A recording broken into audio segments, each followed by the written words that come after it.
तो अब सबको पता ही होगा कि 4 सितंबर को पहली बार मिर्जापुर की मूवी रिलीज होने वाली है और ये वीडियो उसका ही एक रिकैप वीडियो होने वाला है ताकि आपको अंदाजा लग सके कि मूवी की कोर स्टोरी क्या होने वाला है। और इसका शुरुआत होने वाला है मिर्जापुर सीजन 1 एपिसोड नंबर 1 जो कि रिलीज हुआ था 2018 में। तो चलिए अब बिना देरी किए सीधा कहानी की तरफ बढ़ते हैं। एपिसोड की शुरुआत मुन्ना भाई से होती है जहाँ पे मुन्ना भैया बताती है कि वो जिस जगह पे रहते हैं उस जगह का नाम मिर्जापुर है और उनके पिताजी का नाम है कालीन भैया। कालीन भैया है मिर्जापुर की किंग और अगर कालीन भैया किंग ऑफ मिर्जापुर है तो फिर ये ठहरे प्रिंस जिसे शोर शराबा करना हद से ज्यादा पसंद था। अय्याशिया करना, कहीं पे भी गोलियां बंदूक चला देना, हद से ज्यादा ड्रिंक करना, ये सब कुछ उनके खून में बसा हुआ था। मुन्ना भैया अपनी गैंग के साथ में पहुंच जाते हैं जहाँ पे इनके सामने थोड़ा बहुत ट्रैफिक था और इन्हें थोड़ा गुस्सा भी आ जाता है। पी तो इन्होंने पहले से ही रखी थी जिसके बाद ये खुद ही नीचे उतरते हैं। जिस स्टेशन से मुन्ना भैया बारात के अंदर घुसे थे उस स्टेशन से तो साफ लग रहा था कि एक आग को तो उड़ा ही देंगे, लेकिन तभी मुन्ना भैया डांस करना शुरू कर देता है। यहाँ पे दूल्हा का जीजा, दूल्हा का मामा, दूल्हा का बाप सभी लोग खड़े थे और मुन्ना भैया भी कंटिन्यूअसली डांस भी कर रहे थे। डांस में मुन्ना भैया इतना ज्यादा होश गवा देते हैं कि धड़ाधड़ गोलियां चलाते हैं और गोली जाके सीधा लगते हैं दूल्हे की आंख में और दूल्हा वहीं पे डेथ हो जाती है। मुन्ना भैया को जरा भी ये बात सीरियस ही नहीं लगती और वो वहीं पे हंस हंस के निकल जाते हैं। जिसके बाद मिर्जापुर का सबसे मेन प्लॉट रिवील होता है। यहाँ पे एक बहुत बड़ी कालीन की फैक्ट्री थी जहाँ पे हम अखंडानंद त्रिपाठी यानी कि कालीन भैया को देखते हैं जिनके पास उनका राइट हैंड जिसके ऊपर सबसे ज्यादा ट्रस्ट करते हैं जिसका नाम था मकबूल, वो उन्हीं के साथ ही खड़ा था। कालीन भैया अपने ट्रक के अंदर से जो कालीन बिछे हुए थे उस पैकेट को फाड़ते हैं और उसके अंदर से एक छोटा पैकेट निकलता है। उसके अंदर नशे करने वाली एक बर्फी थी जिसे कालीन भैया खुद ही टेस्ट करते हैं। फिर बताता है कि इन्होंने जिससे माल मंगवाया था उसका नाम लाला था और लाला ने बहुत ही बढ़िया माल भेजा है। इसका मतलब साफ था कि कालीन भैया बहुत ही ज्यादा खुश थे और इसी के साथ में यही नशे वाली बर्फिया को मंगवाते जाएंगे और अगर इन्हें मंगवानी है तो ये कालीन के अंदर रैप होके आएगी। इसी के साथ कालीन का भी प्रोडक्शन बढ़ा दिया जाएगा। यहाँ कालीन भैया मकबूल यहाँ से निकल ही रहे थे कि तभी दो आदमी पहुंच जाते हैं उनके गाड़ी के सामने। ये आदमी कट्टों का एक डिस्ट्रीब्यूटर था जहाँ पे अपने साथ एक कस्टमर को लेके आया था। उसने 1500 रुपए में एक छोटा सा कट्टा यानी कि बंदूक खरीदी थी। वो बंदूक इतनी ज्यादा बकवास थी कि वो हाथ में ही फट गई। कालीन भैया गाली भी बकते हैं और साथ में ये भी कहते हैं कि 1500 रुपए में तुम्हें AK-47 तो मिलेगी नहीं। इसी के साथ कालीन भैया पीछे वाली गन उस आदमी को देते हैं।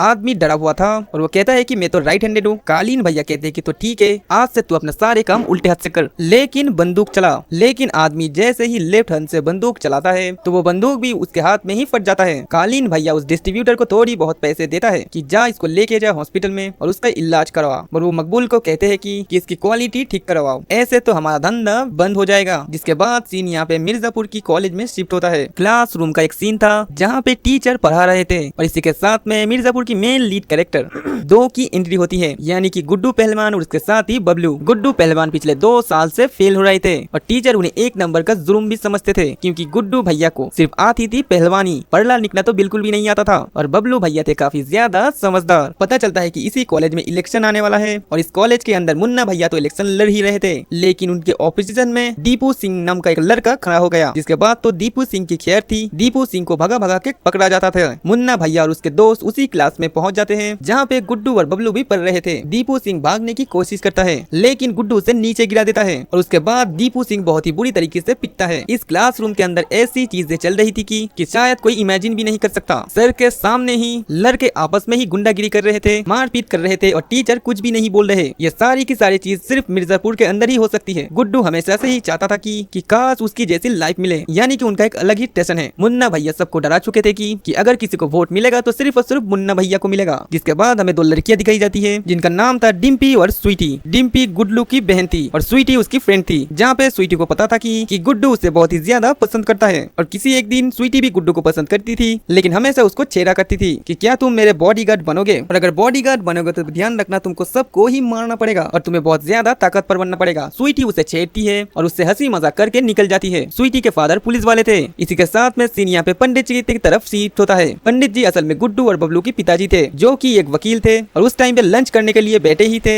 तभी यहाँ पे एक लड़के आके फालतू की हेकड़ी मारता है और कहता है कि पंडित जी आपने जो केस लिया है उसके अंदर हमें एनओसी चाहिए, अब कुछ भी करिएगा एनओसी जरूर दे दीजिएगा। और पंडित जी के पास में ही एक छुरा रख देता है और पंडित जी को डराने के लिए। तभी पंडित जी खड़े होते हैं और एक जोरदार चांटा भी मारते हैं और उस आदमी को इतनी बुरी तरीके से गिरा गिरा के मारती है कि मानो उस आदमी की आज मौत ही थी। और यहाँ पे जज जाता है और पंडित जी को मना करता है कि यारे वो डर गया है और अब उसे जाने दो पंडित जी। दरअसल ये जज थे जो खुद पंडित जी को बताती है कि यहाँ के लोग ऐसे ही है, हमेशा लोगों को धमकाते रहते हैं, तो आप इन सब को छोड़ दीजिए। कुछ ही देर के बाद हमें पता चलता है कि पंडित जी के पास दो लोग आए थे और ये यही दो लोग थे जो कि दूल्हे के पिताजी और दूल्हे की मामा जी थे, जो कि पंडित जी के पास केस फाइल लेके आए थे और बताती है कि कोई भी इनका केस नहीं ले रहे हैं क्योंकि ये कालीन भैया की बेटे मुन्ना भैया है। सभी इनसे डर रहे हैं, कोई भी इनका केस नहीं लेना चाहते और हमें इंसाफ चाहिए। पंडित जी कहता है कि मैं जरूर इनका केस लड़ूंगा, बस आप ये ध्यान रखेगा कि आप एक बात में पीछे मत हट जाना। इसी के साथ में मुन्ना भैया का रैली स्टार्ट हो जाता है, जहाँ पे मुन्ना भैया का एक छोटा सा चमचा मुन्ना भैया को कहता है कि मुन्ना भैया मेरे मन में एक छोटी सी बात आ रही थी कि असल में आपका नाम बड़ा बेकार है, फूलचंद त्रिपाठी आपकी पर्सनैलिटी को सूट नहीं करता। जिसके बाद मुन्ना भैया उसको दे दनादन गालियां करते हैं कि चुपचाप नारे लगाओ। गुड्डू हमेशा से ही ये चाहता था कि जिंदगी हो तो ऐसी हो वर्णन ना हो, लेकिन उसके साथ ही को ये लगता था कि ये सब ठीक नहीं है, ये सब फालतूगिरी है और शायद इन्हें पढ़ाई वढ़ाई करके आगे निकलना चाहिए। उसी टाइम में गुड्डू की साइकिल की चेन उतर जाती है और फिर वो ज्यादा भड़क जाता है। वो कहता है कि अगर आज हमारे पास लूना होती तो इतनी प्रॉब्लम तो नहीं आती। जिन लोगों के पास गाइस स्कूटी नहीं थी उससे पहले लोग लूना ही चलाया करते थे। गुड्डू और बबलू जैसे तैसे करके अपने साइकिल को लेके जाते हैं, उसे ठीक करवाते हैं, जहाँ पे हमें पता चलता है कि बबलू को असल में लखनऊ जाना था आगे की पढ़ाई करने के लिए और एग्जाम वगैरह की टेस्ट देने के लिए और अपनी कोचिंग के लिए। गुड्डू बबलू से कहता है कि आखिर तुम पापा से बात क्यों नहीं कर लेते, लेकिन बबलू बहुत समझदार था, वो कट्टा सोर्स ऑफ इनकम है भी नहीं, तो क्या पता हमारी नौकरी नहीं लगे लखनऊ में जाके इतना बेमतलब का खर्चा हो जाएगा। गुड्डू का कहना था कि अगर तुम यहीं पैदा हो गए तो यहीं के यहीं मर भी जाओगे, जीवन में कभी कुछ भी कर नहीं पाओगे, देखना एक दिन जरूर मैं मिस्टर पूर्वांचल बनूंगा। दरअसल में गुड्डू जो कि एक पहलवान था,